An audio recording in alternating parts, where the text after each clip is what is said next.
ini saya hanya memberikan informasi yang sangat menggembirakan, di mana sejak tahun 2021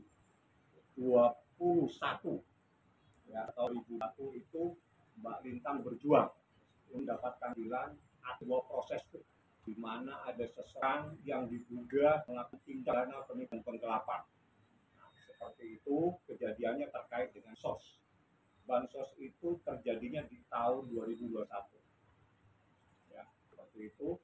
Nah, dalam proses yang kami terima pada tanggal 29 Agustus 2024, kami mendapatkan dokumen yang surat yang sangat menggembirakan, di mana adanya sebuah kepastian hukum yang diberikan oleh Polda Metro, dalam hal ini Kapolda dan Dirkrimum, itu telah memberitahukan kepada Mbak Lintang bahwa seseorang yang telah dilaporkan diduga telah melakukan tindak pidana penipuan atau penggelapan dan juga turut serta membantu tindak pidana sebagaimana yang dimaksud dalam pasal 378 atau pasal 372 junto pasal 55 dan atau pasal 56 KUH Pidana telah menjadi tersangka. Inisialnya saya tidak perlu sebutkan, silakan Anda cari informasi itu secara detail di Polda Metro Jaya. Saya pikir itu yang terpenting terkait dengan bansos dan bagaimana ceritanya. Ini panjang karena selama ini tersangka ini berkali-kali melaporkan Pak Lintang. Tapi laporan-laporan tersebut karena berdasarkan bukti yang ada, alhamdulillah sudah dibuktikan semuanya. Dan saatnya saat ini seseorang yang selama ini selalu melaporkan Pak Lintang sudah menjadi tersangka. Saya pikir seperti itu, Mbak ya. Abang mungkin sedikit, tersangka ini seorang public figure kan? Public figure. Yang jelas tersangka ini public figure yang selama ini selalu menggebu-gebu melaporkan Mbak Lintang. Baik di Polda, maupun di Polres, bahkan barusan aja juga melaporkan. Seperti itu. Jadi saya tidak perlu sebut inisialnya, yang jelas dia public figure dan berkali-kali melaporkan Mbak Lintang. Nah, ini ada dokumen. Nanti biar saya akan memperlihatkan pada wawancara selanjutnya. Yang jelas seperti itu kejadiannya. Mungkin Mbak Lintang bisa menjelaskan tentang proses kejadiannya berawal dari mana. Di sini ada Mas Bagus yang merupakan orang yang pertama kali memahami persoalan ini. Seperti itu ya Mas Bagus. Ya. Mungkin Bu Lintang atau Mas Bagus boleh sedikit di recall sedikit. Rasanya dulu Bu Lintang lah ketika dapat surat kita dari Polda. Surat penetapan tersangka. Pemberitahuan penetapan tersangka. Perjuangannya mulai tahun 2021 sampai berapa sekarang? Perjalanan yang panjang. Sebenarnya kita tidak mau memperpanjang masalah ya, karena kita dilaporin terus seolah-olah si tersangka ini korban, akhirnya kita bikinlah laporan balik.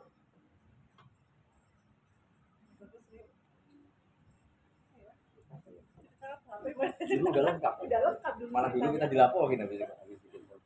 Jadi prosesnya itu ada seseorang datang ke Mas Bagus, dia membawa SPK acara seperti itu. Di tempat ini. Di tempat juga kejadian yang responnya bisa.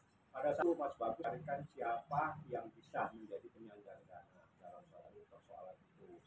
Dalam proyek ini Mbak Lintang lah yang pertama diminta tolong oleh Mas Bagus. Nah, seperti itulah kejadiannya. Nah, ini sudah mengeluarkan uang, ada beberapa juga dapatkan pinjaman, tapi ujung-ujungnya Mbak Lintang lah yang dilaporkan di kepolisian dan beberapa kali. Jadi ada di Polres Jakarta Pusat seperti ini, kan ada di Polres Jakarta Pusat nih. Kita dilaporin di nggak hanya sekali, dilapornya berkali-kali ya.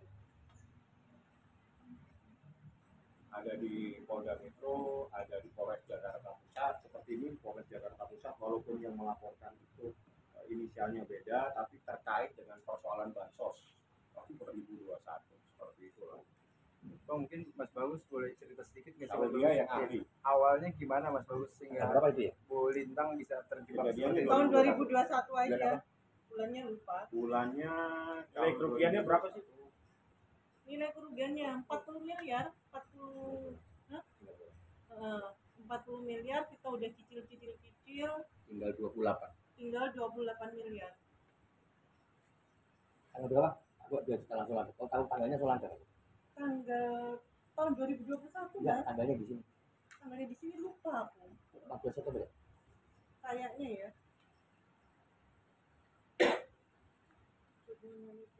Kalau laporan tingkat itu Enggak, lagi datang dulu pertama kali. Ini kita lapor Juni ya. SPK-nya aja loh. Lupa aku Mas. Terus tahun 2021 tahunnya Itu tahun ya? 15 September bukan Mas Agus? Hah? Seperti 15 September 2020 Mungkin bukan? kayaknya. 12 September 15 15 Mas Agus. Jangan sebut nama ya. Iya. Ya. Jangan sebut. Jadi 15 September tersangka itu ke sini. Datang ke sini, di ujung situ dia datang ketemu saya juga baru pertama kali itu dikenalkan. Yang kenalkan namanya Toha, Andi Gunawan sama Sigit. 3 orang itu datang bahwa tersangka itu butuh modal. Akhirnya saya kenalkanlah ke Mbak Lintang. Udah itu ceritanya. Akhirnya dengan perkenalan itu Mbak Lintang sepakat, oh ya ngasih duit. Malam itu kita ngasih duit 3M. Akhirnya kita modalin lagi 37M untuk beli barang. Nah, ternyata di proses berikutnya dari 37M yang kita kasih ke dia itu digelapkan ya. Ada penggunaan. Jadi Mas Lintang, Mbak Lintang, saya sama almarhum Mas Danang transferlah ke rekening yang 37 itu ditransfer ke beberapa vendor atas perintah tersangka itu. Ternyata dari 37 itu ada yang digelapkan. Itulah yang membuat dia tersangka di Polda Metro. Dah, itu Misalnya itu Lintang awal bisa mempercayai SPK bahwa SPK Dia menunjukkan draft SPK pada waktu itu. Jadi ada iming-iming. Oh, ada iming-iming Ada. Keuntungan. menjanjikan keuntungan margin yang bagus. Berapa persen? Waktu itu pembagiannya 6 Kan total kontraknya 60 proyeknya miliar. 60M, dikurangi modal 40, Heeh. sisa 20. Nah, Ke Mbak Lintang dapat 60% ya, Mbak? 60%. 60%, berarti Mbak Lintang untung 12M. Dari 20M tadi, 8M-nya di pihak tersangka itu. itu ceritanya. Itu cerita indahnya. Cerita itu Ya, dari ceritanya. Kenyataannya malah rugi ya? Kenyataannya rugi kita bayar ke pinjam FS Capital. itu yang memberikan pinjaman. Kapital memberikan pinjaman dengan apalisnya, bahasanya apalis adalah Mbak Lintang Sebagai guarantor sebagai guarantor. dari Nah, pinjaman 40 miliar. Oh, bukan uang pribadi ya? Yang 3 miliar uang pribadi. uang pribadi. Mbak, terakhir ini ketemu atau komunikasi mungkin? Waktu konfrontir di TMJ bulan apa bang? Konfrontir itu 2 bulan yang lalu atau beberapa bulan yang lalu kita sampai dikonfrontir. Tapi sih Double apa mungkin Mbak saat ketemu sama TSK? ya TSK-nya merasa nggak ada salah, merasa dirinya benar, merasa dia korban. Tapi waktulah yang menjawab akhirnya. Jadi dari laporannya dia beberapa kali melaporkan, termasuk melaporkan itu melakukan penggelapan atas PKB, akhirnya di SP. Semua itu yang dilaporkan Mbak Lintang. Mbak Lintang nggak diem-diem aja, tapi dia akhirnya membuatkan laporan dan alhamdulillah dengan perjuangan yang cukup panjang mencari sebuah keadilan pada tanggal 29 September dengan hasil gelar perkara berdasarkan penetapan tertanggal 29 Agustus atas nama tersangka dia ditetapkan menjadi tersangka. Nah, jadi saya mendapatkan surat ini karena surat ini ditujukan kepada Kepala Kejaksaan Tinggi DKI Jakarta dan tembusannya kepada Mbak Lintang, sehingga kami mendapatkan dokumen ini adalah dokumen resmi dari penyidik. Lebih detailnya lebih bagus kalau ditanyakan kepada penyidik, ada respon. Bapak mungkin bakal dipanggil Bang. Pasti dipanggil dan pasti dipanggil. Jadi kalau dia tidak datang 1 kali 2 kali mungkin 3 kali datang. Dan itu adalah proses hukum, jadi bukan kemauan penyidik tapi itu hak yang berbicara. Hukumnya seperti itu. Jadi seseorang apabila dipanggil menjadi tersangka ataupun dipanggil sebagai saksi ada perbedaannya. Kalau seseorang menjadi tersangka sekali dipanggil 2 kali diambil paksa, artinya dibawa dengan cara paksa untuk hadir setelah itu proses persidangan. Di dalam pasal ini pasti ditahan karena pasalnya adalah pasal yang bisa ditahan. Seperti itu. Tapi keberadaan tersangka sudah diketahui belum? Kalau tersangka ada di Jakarta, dia nggak kemana-mana. Cuma dia posisinya di mana saya tidak tahu karena kami tidak pernah tahu tempat tinggalnya yang kami dapatkan. Dan itu menjadi kewenangan penyidik lah yang mencari dia ada di mana. Yang jelas hukum di Indonesia apabila seseorang dipanggil wajib hadir. Itu saja. Kalau dia tidak hadir pasti akan dilakukan upaya paksa. Mbak Lintang ada kerugian nggak ketika diduga tidak bersalah, akhirnya dilaporin beberapa kali, ada kerugian nggak sih di Mbak Lintang sendiri? Kan selalu dilaporin nih. Kerugian apa nih? Ya, material waktu segala macam. Ya, rugi banget. Sangat-sangat rugi. Kali di BAP setengah sehari ya. Sekali di BAP sehari, waktu udah hilang. Terus juga dipublish ke media. Sama dia dipublish ke media, seolah-olah kita penipu. Dia kan ada YouTube. Ada YouTube-nya, seolah-olah kita itu penipu. Makanya dia seolah-olah menjadi korban. Oh, dia ngomong di YouTube sendiri tuh. Ketika Mbak Lintang diperiksa gitu. Enggak, ada YouTube-nya dengan siapa ya, lupa ya. Ada dia bicara di bicara bahwa kita itu komplotan penipu. Ada foto-foto kita. Nah, mungkin yang paling diharapkan apa sih tersangka penjara atau mungkin uang disi atau seperti Ya diharapkan dia di penjara. Saya kalau nggak mau kembali saya udah tahu. Udah semua udah terselesaikan. Harapannya dia di penjara sesuai dengan amal perbuatannya. Jadi nggak nerima upaya damai ya? Enggak, udah tutup. Ada berapa korban bang? Banyak yang dilaporin dari grup kita. yang dilaporin enggak. Cuma kalau terkait dengan bansos yang SPK tersebut mungkin lebih bagus supaya kita tidak salah ya, karena itu yang bisa menjelaskan itu adalah dari pihak pemerintah dan di bansosnya itu apakah sesuai atau tidak atau bagaimana atau ada atau tidak itu mereka yang jelas. SPK itulah yang menyebabkan seseorang tergerak hatinya untuk menyerahkan sesuatu seperti itulah, dan itu adalah bagian dari unsur tindak pidana. Bang, dengan sudah jadinya ATS kali ini sudah ada pihak dari sana menghubungi abang ketika baik gitu bang untuk berdamai mungkin atau seperti apa? Bukan nggak ada ya, pun seandainya dia datang saya pikir pintu bukan lagi ditutup, sudah digembok, tidak mungkin bisa kebuka lagi. Persoalan ini kan karena persoalan ini sudah berlarut-larut sekian tahun dan kita yang selalu menderita dibuat dengan persoalan ini. Nanti sudah ditetapkan dengan tersangka di Polda. Di Polda Metro, jadi silakan dia masuk kepada unit Krimum ya, unit reserse tindak pidana umum. Itu bisa langsung tanyakan aja seperti apa. Yang jelas pelapornya adalah Mbak Lintang. Jadi Anda dengan dasar pelapor itu Anda bisa telusuri lebih lanjut seperti itu. Oke. Oke. Bang, izin mungkin tadi kan kata abang mungkin inisialnya nggak perlu disebut, tapi boleh nggak sih disebut sedikit public Inisial. figure kah atau mungkin atlet, pengusaha barangkali atau artis? Yang jelas dia public figure. Apakah dia public figure juga pengusaha? Ya ini kan bagaimana nanti rekan-rekan media bisa menelusukinya. Yang jelas public figure. Pemain FTV bukan? Sepertinya dia pemain FTV. Laki-laki atau perempuan? Bang? Perempuan. Perempuan. Lebih bagus Anda saya kasih seperti ini supaya ini menjadi bahan lagi untuk Anda mencarikan berita. Kalau sudah saya jelaskan semua, tidak ada lagi yang ada. Inisial, Bang. Inisial aja, Bang. Inisial, Bang. Yang jelas ini Inisial. sudah banyak tahu. Biar enak, Bang. Ya, Beritanya biar inisial enak, aja. Bang. Sini tahu kita belum. Nanti Yang simpang siur, jelas Bang. saling melapor ini sudah cukup lama dan berita ini udah lama.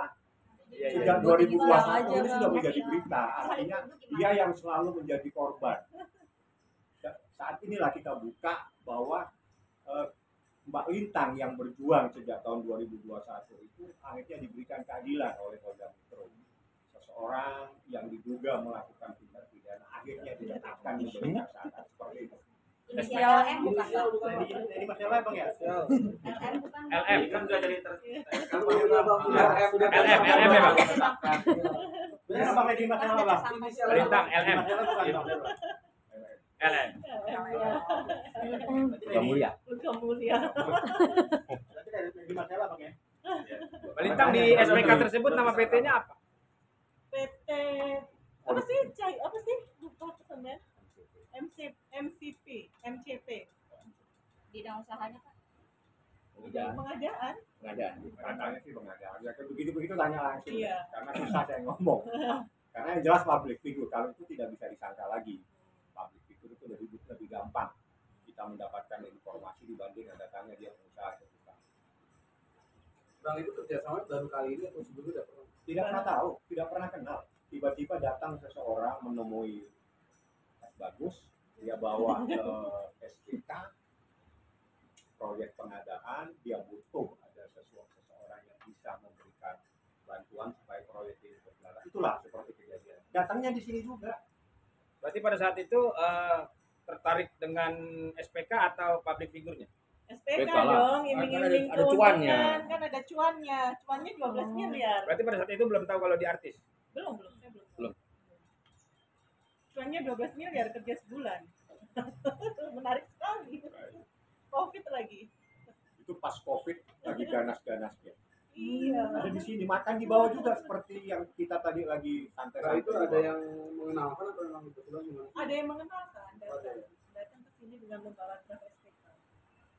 Tapi akhirnya yang mengenalkan itu kakaknya sekarang berhubungan nggak sama dia yang jual?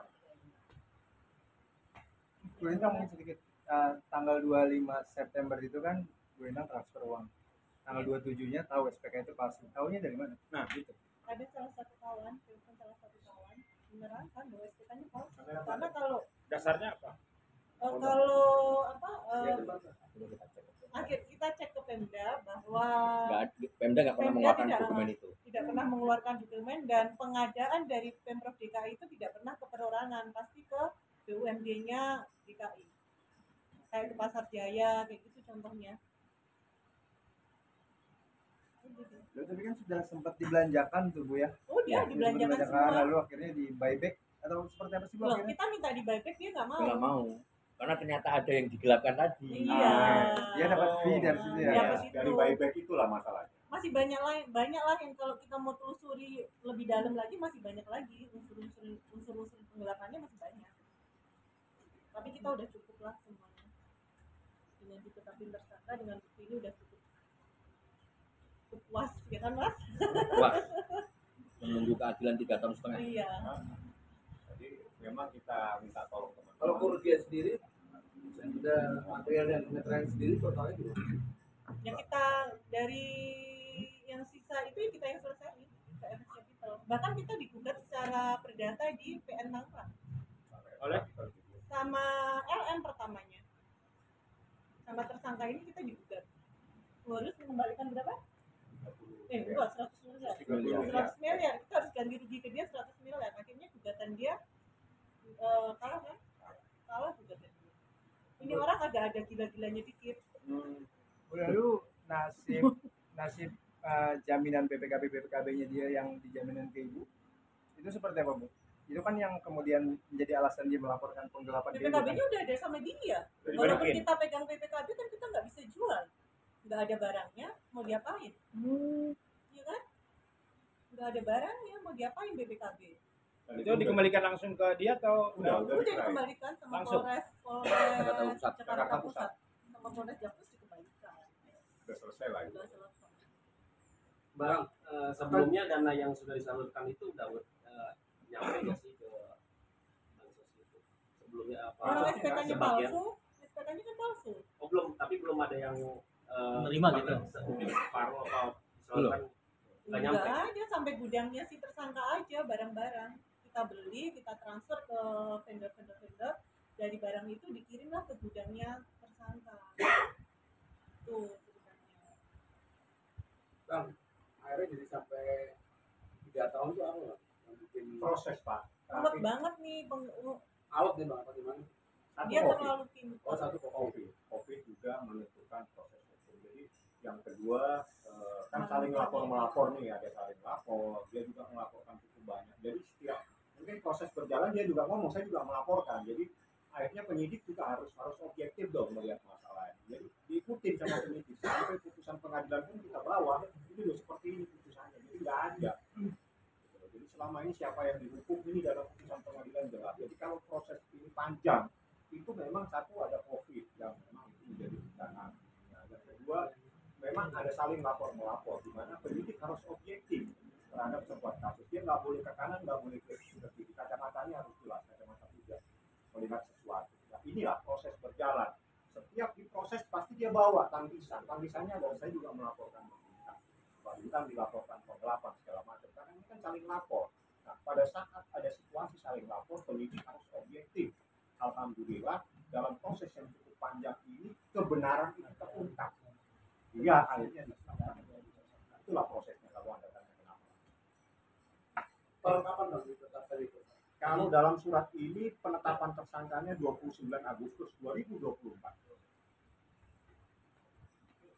Baru beberapa hari lalu ya? Ya, baru berapa hari. Dan kami terima surat ini secara resmi.